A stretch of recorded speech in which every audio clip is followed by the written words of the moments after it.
My girlfriend Clara was the sanctum's luminara, pure, revered by all. But after a purification ritual, she became pregnant with a demon spawn.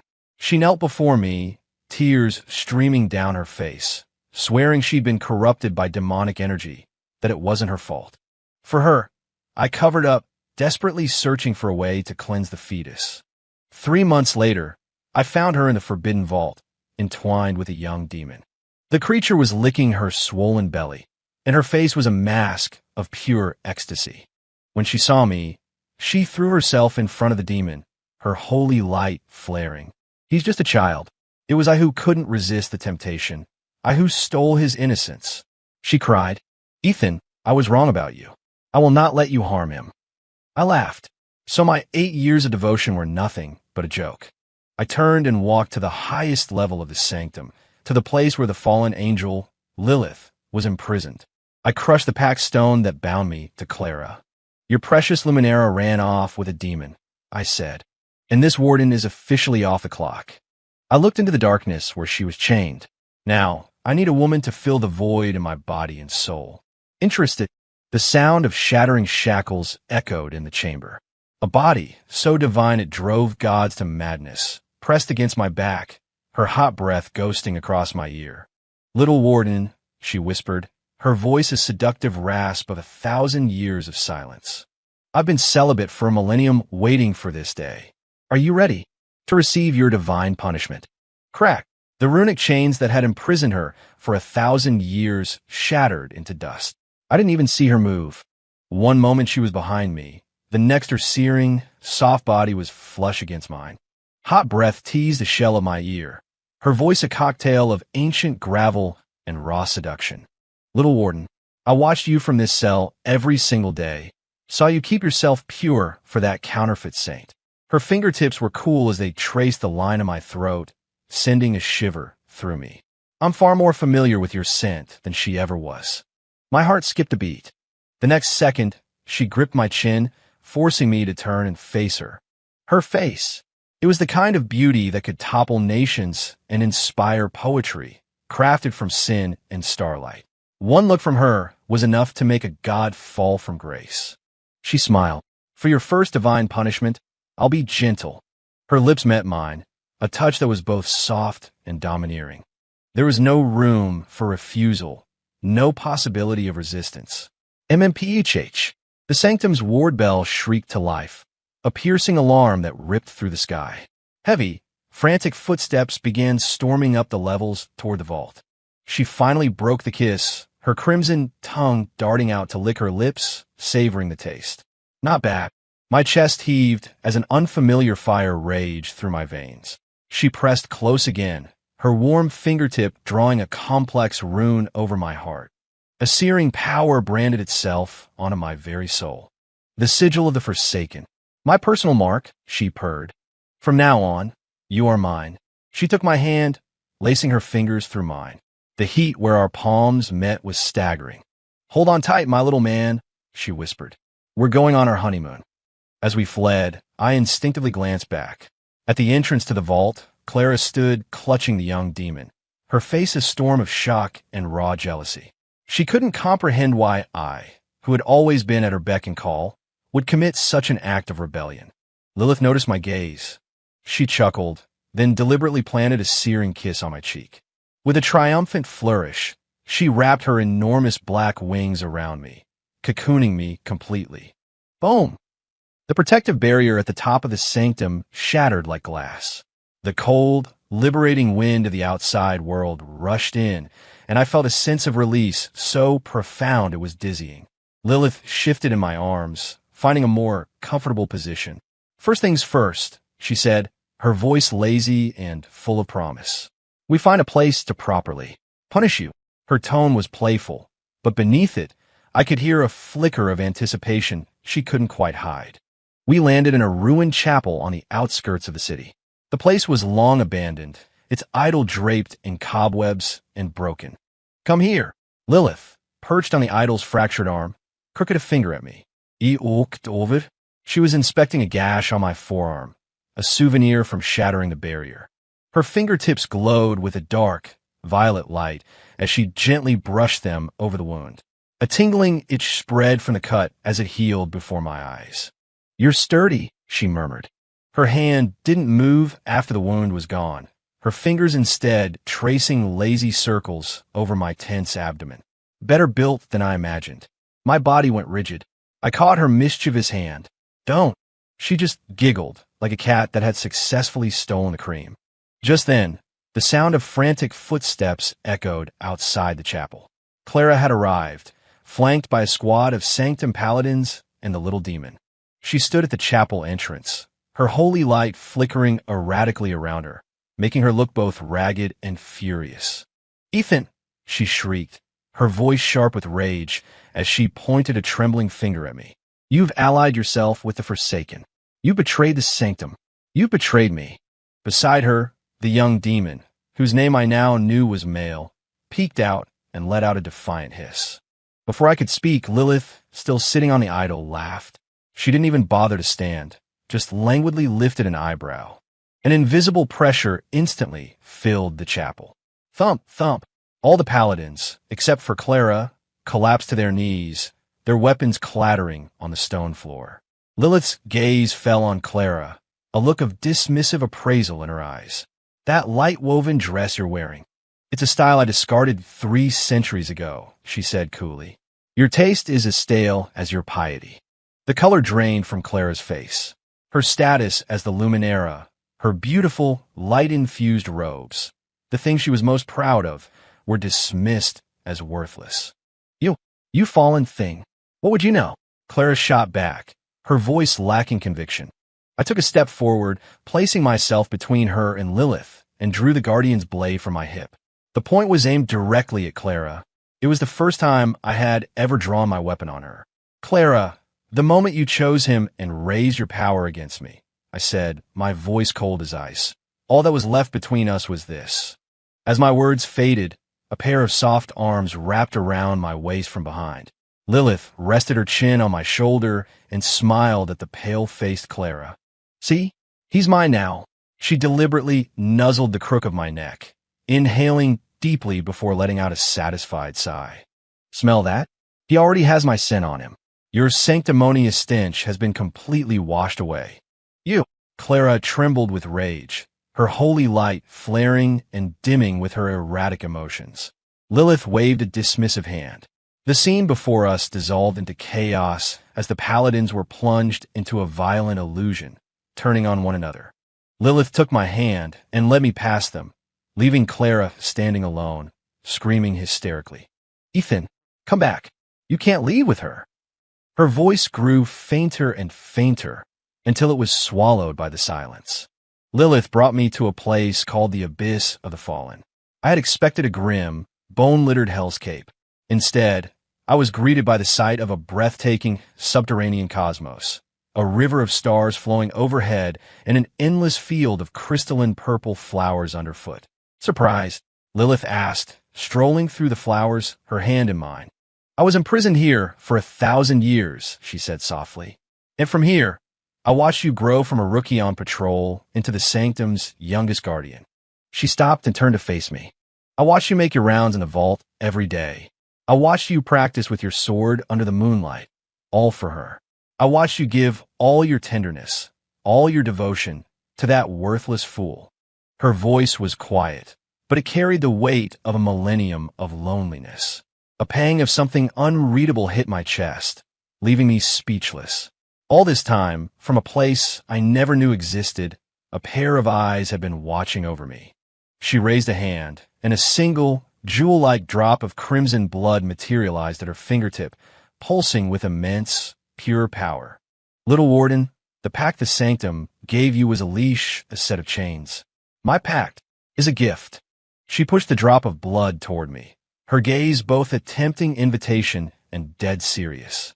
"Accept it, and your power will equal, and perhaps one day even surpass, my own.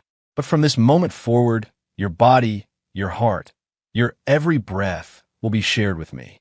Her eyes bored into mine. "Are you willing?" I didn't hesitate for a second. "I am. I crave power, but more than that, I craved a clean break from my foolish past." I reached out and touched the drop of blood. It instantly melted into my skin, and a tidal wave of memories and power flooded my mind. I saw it all. I saw Lilith as a seraph, so radiant she outshone the sun. I saw her framed by her own kin, saw the high seraph break her wings and cast her into this lightless abyss. And in that endless darkness and solitude, the only solace she found was the sight of me, appearing at the entrance to the vault, right on schedule, every single day. I had become the only light in her 1,000-year darkness. Boom! The moment the pact was sealed, I felt an unprecedented power surging through every fiber of my being. A searing pain erupted from my back as the phantom image of enormous black wings flashed into existence and then vanished. Lilith went limp, slumping against me. She was pale and breathing heavily, but her eyes were brighter than I had ever seen them. "Now," she whispered, hooking her arms around my neck. "You can't run away." For the first time, I took the initiative, pulling her into a fierce embrace, molding her slender body to mine. I leaned in and made a solemn vow, in a voice only she could hear. I never planned to. She laughed in my arms, a sound like clear, beautiful bells. But I knew the sanctum wouldn't let us go so easily. 4. The sanctum, of course, wouldn't give up. But I never expected the first problem to come from Clara, Lilith, and I spent 2 weeks in the abyss of the fallen. She focused on recovering her strength, while I struggled to adapt to the explosive power coursing through me. Meanwhile, life was becoming a living hell for Clara. Without my protection and tainted by her demonic affair, her holy power began to wane. To her horror, faint demonic markings started to appear on her swollen belly, marks that no purification rite could remove. And Male, the little demon, dropped his innocent act. He became greedy, demanding more from her. He began to directly feed on her thinning holy light to nourish himself and the fetus. Panic finally set in. Clara started to miss me. She missed the meals I'd prepared for her, the warm cloak I'd drape over her shoulders on cold nights, the quiet patience with which I endured all her moods. The things she had once taken for granted and even scorned were now an impossible dream. Finally, late one night, she tearfully took out the couple's pact stone we had once made. It was a communication device unique to the sanctum. As long as both parties had imbued it with their energy, they could speak across any distance. Clinging to one last shred of hope, she activated it. Ethan, I was wrong." Her voice came through, choked with desperate sobs. "Please come back. I really can't live without you." However, the voice that answered from the crystal was female, lazy, and utterly seductive. "Oh, you're looking for my man?" It was Lilith. At that moment, I was in the middle of a training session with her, learning to control the massive fallen wings on my back. The strain of the energy made my breathing ragged. Lilith winked at me as she looked at the glowing stone, then deliberately amplified the sound of my panting. She spoke into the crystal, her voice dripping with boredom. "He's busy right now. No time for old trash." Clara on the other end was clearly stunned, then erupted into a piercing shriek. "Ethan, did you let her answer? How could you do this to me? You know that I—" Lilith cut her off with a soft chuckle. "Let me correct you," she purred. "It's not that he let me answer. It's that I don't want him to be disturbed by filth." She glanced at me, her meaning clear. After all, cleaning up the mess afterward is always so exhausting. I took the pact stone from her hand. Hearing my breathing, Clara latched on like a drowning woman to a piece of driftwood. "Ethan, let me explain. Male and I, it's not what you think." Clara, I interrupted, my voice devoid of any warmth. "This stone in my hand shattered the day you chose to defend that creature. We have no connection anymore." Without giving her another chance to speak, I channeled my new, dark energy into the crystal, crushing the last link between us into dust. "No." Clara's scream of ultimate despair echoed from the other side, and then there was blessed silence. Lilith looked at me, a satisfied smile playing on her lips. "Well done, my little man." But I knew this was far from over. To help me master my new power, Lilith began a regimen of demonic hands-on training. The training grounds in the abyss became our second home. Focus. That dark energy inside you isn't meant to be thrown around like a child's toy. Lilith's hand covered mine, guiding the wild, untamed power through my veins. Her fingertips were like ice, but her palm was warm, a confusing mix of sensations that made my mind wander. "Concentrate," she snapped, rapping my knuckles. The hand-to-hand combat training was even more grueling. Her movements were vicious and unpredictable, showing no mercy. Time and again, she'd send me crashing to the ground. She would lean over me, her knee pressing into my chest, her hot breath on my face. "Too weak, little warden," she'd whisper. "Like this, you won't be able to protect me when you're on top." The double meaning in her words made my face burn. My pride and competitive spirit finally ignited. During our next sparring session, I saw a flicker of an opening. With every ounce of my strength, I twisted, reversing our positions and successfully pinning her beneath me.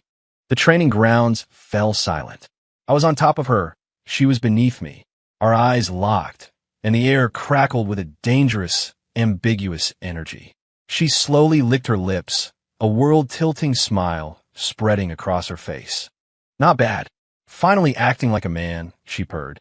"Care to practice a little more?" Intimately, my heart hammered against my ribs, threatening to burst from my chest. I scrambled off her, suddenly unable to meet her gaze. Behind me, her unrestrained, bell-like laughter echoed through the hall. Beyond combat, she taught me how to unfurl my wings and fly. Our huge, black wings chased each other under the starry expanse of the abyss. I slowly grew accustomed to her rhythm, even learning how to counter her teasing with equally suggestive remarks. One time, she was again complaining about my slow progress. I flew up beside her and whispered in her ear, "Perhaps the teacher isn't being hands-on enough." I saw her body tense for a split second. Then, she broke into an even wider, more delighted grin, the admiration and affection in her eyes impossible to miss. That night, after training, she was lying on a crystal bed, looking exhausted. I walked over and, mimicking what she had once done for me, began to gently groom her magnificent black wings. The feathers were smooth and soft to the touch. The atmosphere was quiet, sweet. I thought days like this could last forever, until Lilith told me the sanctum was preparing the holy rite of cleansing for Clara. The holy rite of cleansing. They called it a cleansing, but it was a trial, an execution. The elders of the Sanctum Council had finally lost their patience with Clara. They planned to publicly probe the fetus in her womb in front of all their followers. If it was proven to be a demon spawn, there was only one fate for Clara: to be burned alive by holy fire. The date was set for 7 days from now. Clara was completely out of options. The demonic markings on her stomach were becoming more pronounced, almost impossible to hide. Male, sensing the danger, began urging her to find a specific item, the nightshade lotus. Legend said this demonic flower, which grew only in places of extreme shadow, could perfectly conceal any demonic aura. Male promised Clara that if she got the lotus, he would help her abort the child, allowing her to pass the rite unscathed. The naive Clara believed him. She didn't know that Male's true goal was to use the lotus's power to fully demonize both himself and the unborn child, making them stronger than ever. Clara would just be a vessel, her life force drained and her body discarded. In her desperation, Clara turned to the only person she could, a former colleague of mine, an alchemist at the Sanctum. He had once had a crush on Clara and still held a sliver of pity for her. He secretly gave her a map. The destination marked on it was on the very edge of the abyss of the fallen, the only place the nightshade lotus was known to grow. In disguise, and with Male in tow, Clara snuck toward our territory, and we watched the entire thing unfold in the abyss's scrying pool. In the magical water, Clara's face was haggard, her eyes a mix of terror and desperate fanaticism. Lilith leaned against the arm of my throne, watching the scene with an amused glint in her eye. "Your old flame is knocking at our door," she said, twisting a lock of my hair around her finger. "Feel like going to see her?" I stared at the face in the pool, a face that now filled me with disgust. My voice was ice. "She's not here for me. She's here to die." Lilith smiled. "Then let's go and give her a proper send-off." She stood and offered me her hand. "How about we prepare a special gift for her?" I took her hand and rose from the throne. Perfect. This was a gift she would never forget. The nightshade, lotus grew in a frigid cavern on the border of the abyss. After a perilous journey, Clara and Male finally found it. When they saw the flower, radiating a soft, violet glow in the darkness, their faces lit up with ecstatic relief. We found it. We're saved. Clara wept with joy, reaching out to pluck the lotus. Just as her fingers were about to touch the petals, I dropped from the ceiling, landing silently between them and the flower. Ethan, Clara's expression snapped from joy to pure horror. Male reacted instantly, letting out a piercing shriek as his black claws, dripping with demonic energy, lunged for my heart. I didn't even bother to draw my blade. I simply held up a single finger, effortlessly blocking his all-out attack. How is this possible? Male screeched in disbelief. I had no time for his theatrics. With a flash of dark light from my fingertip, several chains of pure shadow energy shot out, binding him completely. Clara's legs gave out, and she crumpled to the floor. She looked at me with a mixture of terror and pleading. Ethan, please, give me the lotus. Save me, she sobbed, crawling toward me, trying to grab the cuff of my pants. I stepped back, avoiding her touch. I bent down and plucked the nightshade lotus myself. It glowed with a tempting light in my palm. Clara's eyes were locked on it, her expression one of desperate hunger. Holding the flower, with her watching my every move, I walked toward the mouth of the cave. Lilith was leaning casually against the rock wall. At her feet, a three-headed hellhound puppy wagged its tails, tongue lolling out happily. It was her new pet. I walked up to Lilith and, right in front of Clara, ripped the lotus, her last hope, into pieces. Then, petal by petal, I fed it to the happy little puppy. The hellhound pup gobbled it down, letting out a contented little whine. Clara's expression shifted from begging to shock, then to utter despair. Finally, it curdled into pure, venomous hatred. She glared at me as if she wanted to tear the flesh from my bones with her teeth. I walked back to her and crouched down to her level. In a voice only she could hear, I spoke, enunciating every word. The mongrel in your belly, I said softly, isn't even worthy of being a snack for my pet. An inhuman scream tore from Clara's throat. The light in her eyes went out completely. Her last hope had been personally and thoroughly crushed by my hand. And now, the real show was about to begin. With her hope utterly destroyed, Clara's sanity shattered. Beside her, Male finally dropped all pretense, revealing his true, monstrous nature. Useless trash. You couldn't even get one flower, he roared. Unable to break my bonds, he vented all his rage on Clara. He opened his mouth, and a powerful suction force erupted from it, violently draining Clara's life force and her remaining holy light. It hurts, Clara shrieked, writhing on the ground. Her abdomen pulsed with an ominous black light, the veins beneath her skin squirming like black worms. The intense agony made her scream and weep uncontrollably. Instinctively, she reached for me, shrieking my name. Ethan, save me. Please kill him. Kill him. I just stood there, watching.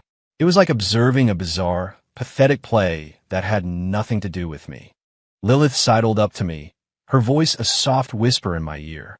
Behold the purity you guarded for 8 years. Her voice was laced with a delicate, mocking pity. I raised a hand, conjuring a large mirror of magical water in the air.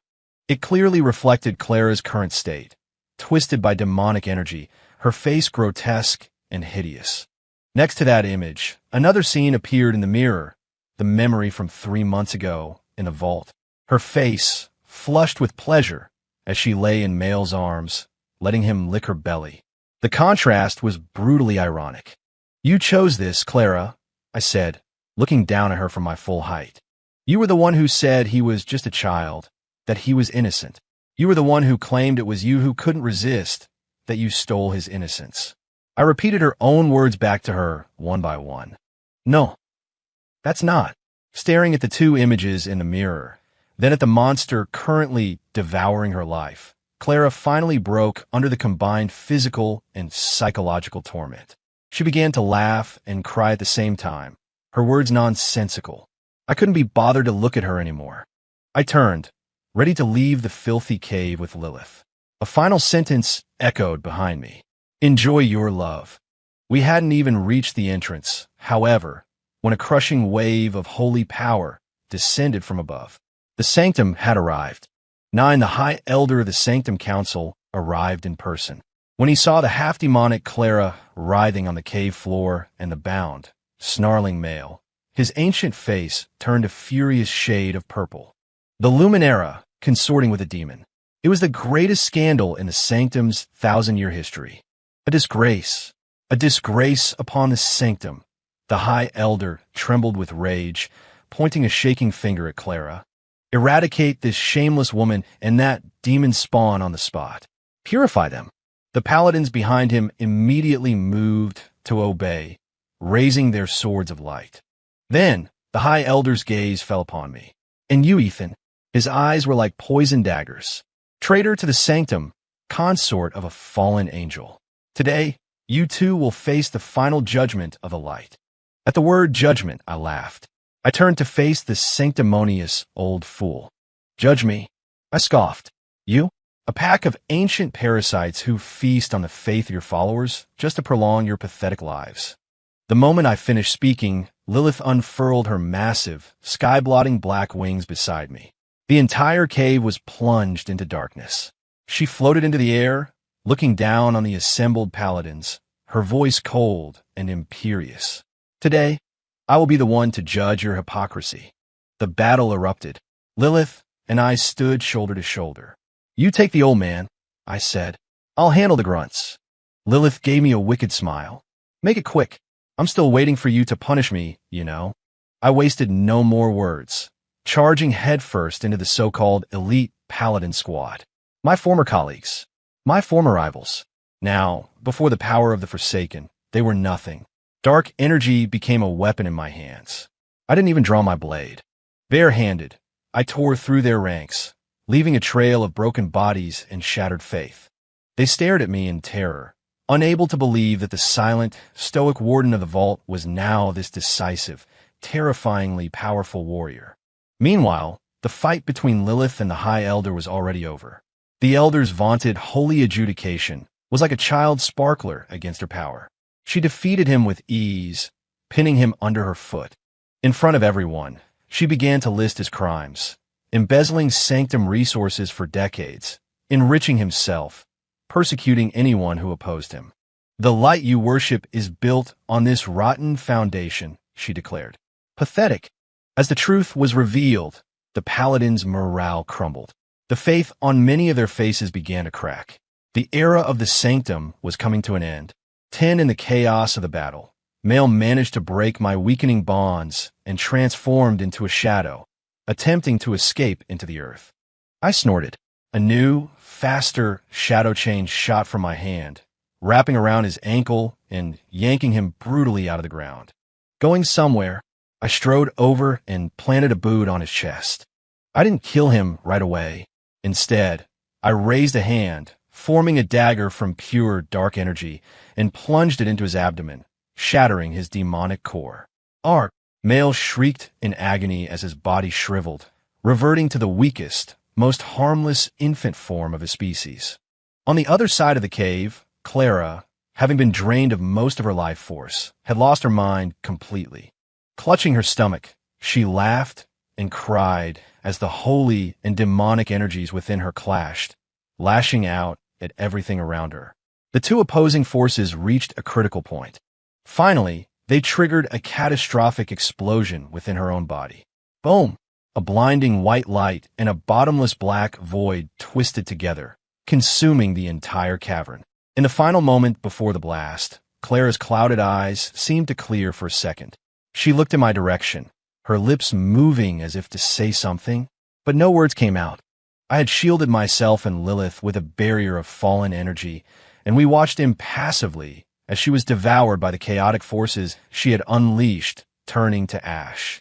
An 8-year obsession gone, just like that. I picked up the powerless little demon, male, and tossed him like a piece of trash to my pet.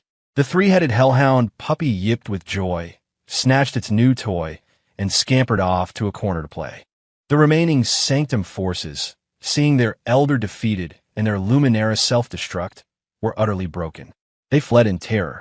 I walked to the spot where Clara had disappeared. All that remained was a scorched mark on the ground and the faint, lingering scent of ozone and holy light. It was over. Lilith came up behind me, wrapping her arms around me and resting her cheek against my back. "It's over, little warden," she whispered. "From now on, you only have me." I covered her hands with mine, my heart feeling a sense of peace I had never known. Yes, from now on, I only had her. 11 the Luminara consorting with a demon. The guardian turning traitor with a fallen angel, exposing the sanctum's corruption for all to see. The scandalous news spread across the continent like wildfire. The sanctum's authority plummeted, its followers abandoned it in droves, and its centuries-long rule began to crumble.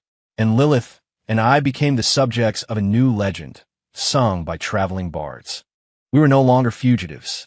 Factions and city-states that had long resented the sanctum's rule sent envoys to the abyss of the fallen, seeking alliances. Lilith and I were becoming the architects of a new order. At the heart of the abyss, a magnificent palace of obsidian and star crystal rose from the ground. Lilith, dressed in a black royal gown, sat languidly upon a throne carved from a single, massive piece of obsidian. I stood by her side.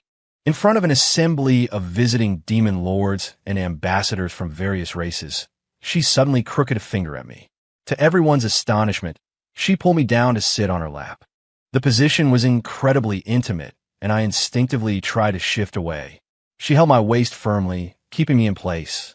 She tilted my chin up, forcing me to meet her gaze, and whispered in a voice only I could hear, "Don't move. Let them watch." Then, raising her chin, she addressed the assembly below, her voice seductive and commanding. "Tell them," she purred, "who's in charge here now?" Under her encouraging, loving gaze, I took a deep breath, suppressing my discomfort. I looked down at the powerful, diverse lords and ladies before us, and, in a clear, steady voice, announced the first law of the abyss. My voice, amplified by the power of the Forsaken, echoed through the grand hall. I was no one's warden anymore. Lilith and I were the rulers of this new world. We planned our domain's future together. She was the shield, her power a deterrent that ensured no one dared challenge our sovereignty. I handled internal affairs, establishing order and governance, transforming this once chaotic land into a functional, thriving kingdom. At night, we would retreat to our private chambers. She would curl up like a cat, resting her head on my lap as she read ancient tomes from the celestial realms. Her massive wings would gently envelop us, shutting out the rest of the world. I'd ask her about what the heavens were like 1,000 years ago. She would smile and tell me forgotten tales and gossip about the old gods. Our kingdom flourished, and our bond deepened. I thought this was the pinnacle of happiness. Until that night. 12 it was a quiet evening. After finishing all our duties, we returned to our chambers. There were no lights on. Only the gentle, ambient glow of the abyss's star river poured through the crystal windows. Lilith helped me out of my formal, kingly attire, leaving me in just my underclothes. She cradled my face in her hands, her violet eyes deep and mesmerizing in the starlight. "Little warden," she began, her voice trembling almost imperceptibly. "Are you ready? This time, for the real divine punishment." I looked at her, this woman who had waited a millennium for me, who had pulled me from the mire and given me everything.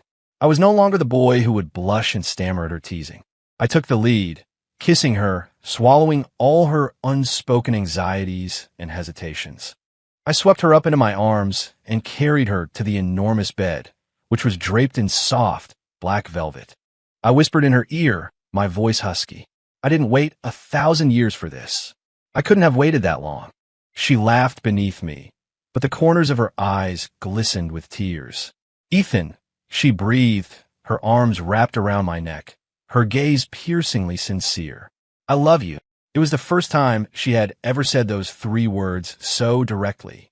My heart felt like it was being held in a warm, gentle hand. All the emotion that had been building between us crested in that single moment.